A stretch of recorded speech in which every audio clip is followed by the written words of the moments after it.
हजारों साल पहले की बात है। दक्षिणी मैक्सिको में एक टोल्टेक नाम की जाति रहती थी। उसमें महिलाओं और पुरुषों को ज्ञानी माना जाता था। टोल्टेक जाति के लोग वैज्ञानिक और कलाकार थे, जिन्होंने प्राचीन लोगों के आध्यात्मिक ज्ञान और प्रथाओं का पता लगाने और उसे संग्रहित करने के लिए एक समाज का गठन किया था। हालांकि टोल्टेक कोई धर्म नहीं है, फिर भी ये उन सभी धर्मों के आध्यात्मिक गुरुओं का सम्मान करते हैं जिन्होंने पृथ्वी पर शिक्षा दी है। उन्हीं में से एक ने बताया कि अस्तित्व में मौजूद हर चीज उस जीवित प्राणी की अभिव्यक्ति है जिसे हम भगवान कहते हैं। मानव धारणा महज प्रकाश को समझने वाली रोशनी है। हर चीज एक दर्पण है जो प्रकाश को प्रतिबिंबित करती है और उस प्रकाश की छवियां बनाती है। ब्रह्म की दुनिया स्वपन बिल्कुल धुएं की तरह है, जो हमें अपनी वास्तविकता जानने की अनुमति नहीं देता। अभी आप जो देख रहे हैं, सुन रहे हैं, वो एक सपने के अलावा और कुछ भी नहीं है। आप अभी इसी क्षण में सपना देख रहे हैं। सपने देखना तो मानव मस्तिष्क का मुख्य काम है। ये 24 घंटे सपने देखता रहता है। सोते जागते ये हर वक्त सपने देखता है। बस फर्क ये है, जागते हुए ये हमें भौतिक चीज़ों की अनुभूति कराता है और सोते समय हमारे सपनों के पास कोई ढांचा नहीं होता। ये लगातार बदलते रहते हैं। हम सपने देखने की क्षमता के साथ पैदा होते हैं और हमारे साथ रहने वाले लोग हमें उसी तरह के सपने देखना सिखाते हैं जैसे सपने समाज देखता है।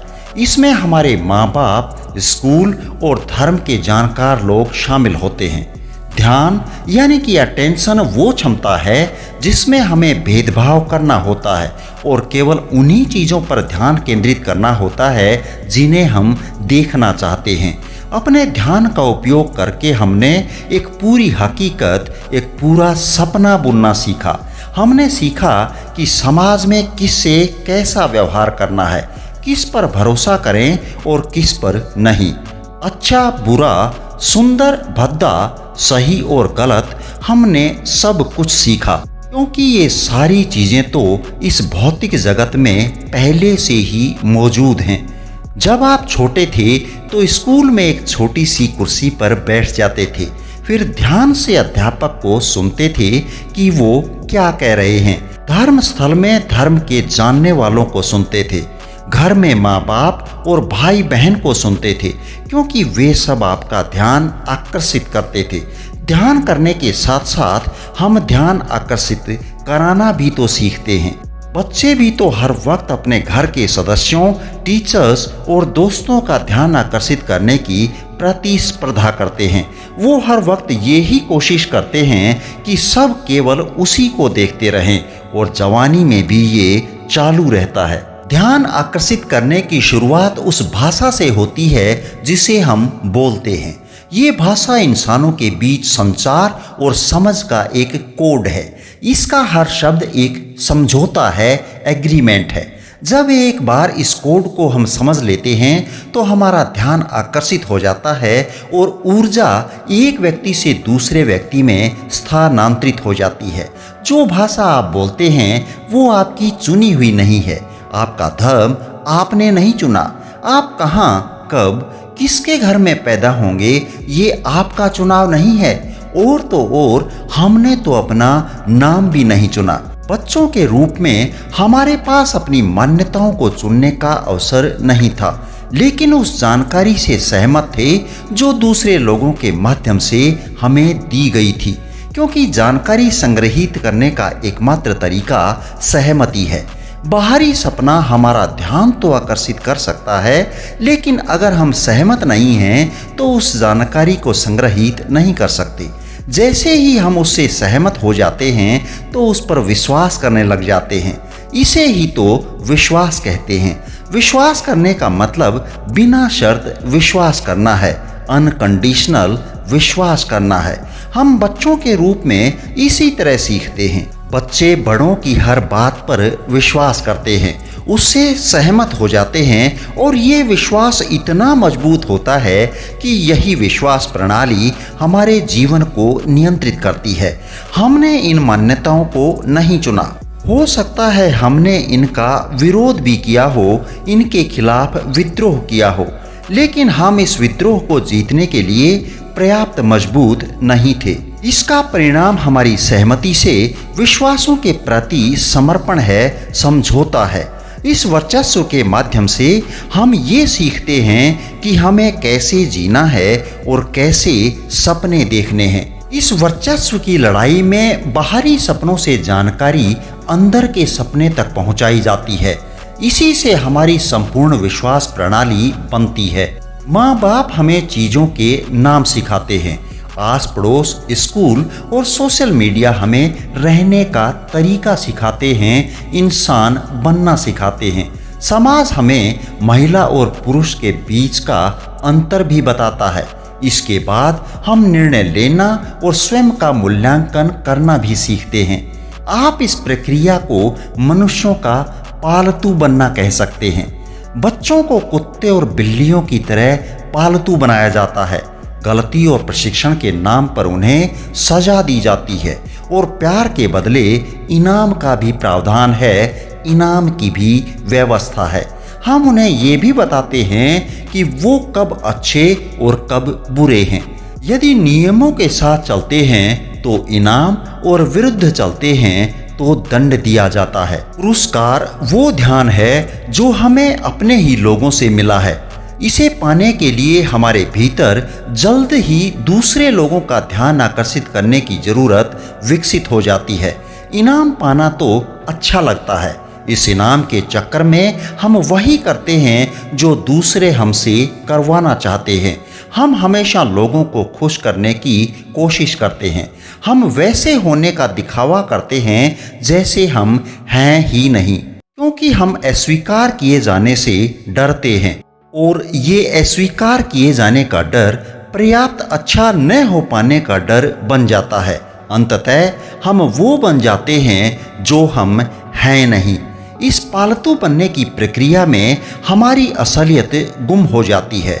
नहीं शब्द का प्रयोग तो हम केवल बड़े होने के बाद ही करते हैं, क्योंकि उस वक्त हम अपनी स्वतंत्रता की रक्षा कर रहे होते हैं। लेकिन जब हम छोटे होते हैं तो हमें दंडित होने का भय सताता रहता है।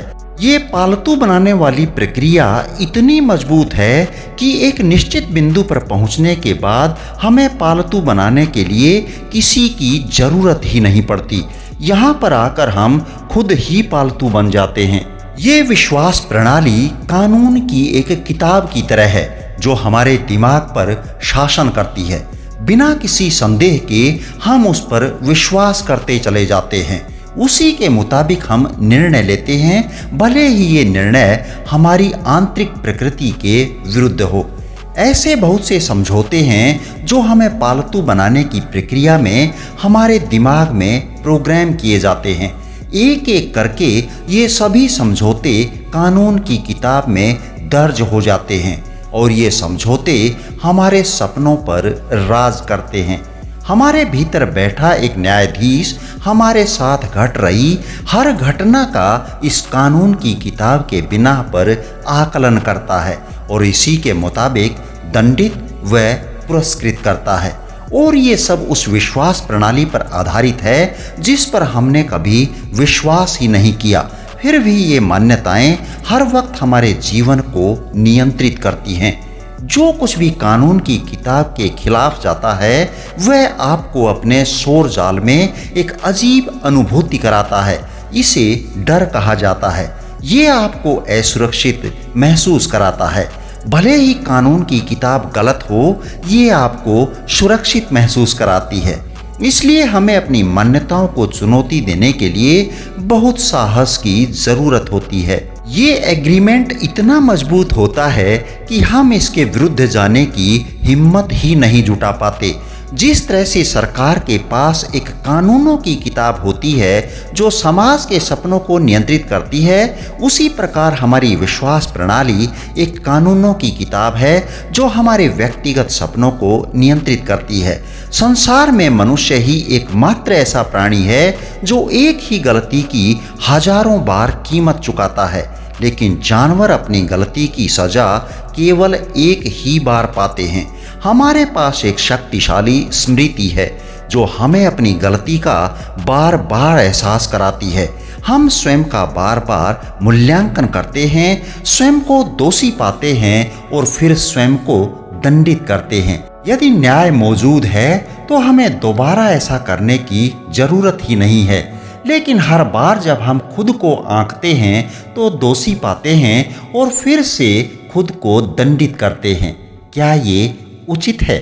हम कितनी बार अपने जीवन साथी, माँ बाप या बच्चों को उनकी गलती याद करा के उसका भुगतान कराते हैं, उनको दोषी ठहराते हैं और फिर सारा भावनात्मक जहर उनके ऊपर उड़ेल देते हैं और उस गलती के लिए दोबारा भुगतान करने के लिए मजबूर करते हैं। क्या यही न्याय है? ये मन में बैठा न्यायाधीश गलत है, क्योंकि हमारी विश्वास प्रणाली और कानून की किताब गलत है।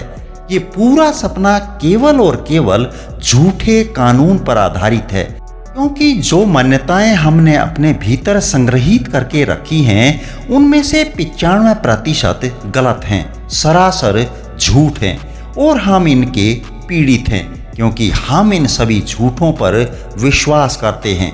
हम हमेशा सुंदरता की खोज में लगे रहते हैं, जबकि सब कुछ पहले से ही हमारे भीतर मौजूद है। खोजने के लिए कोई सत्य है ही नहीं। हम जहां भी अपना सिर घुमाते हैं हमें सत्य ही दिखाई देता है, लेकिन हमने अपने मन में जो समझौते और विश्वास जमा कर रखे हैं उनके कारण इस सत्य की कोई आंखें नहीं हैं। हम सत्य को नहीं देख पाते क्योंकि हम अंधे हैं। जो चीज़ हमें अंधा बनाती है वो हमारे मन में मौजूद गलत धारणाएं हैं।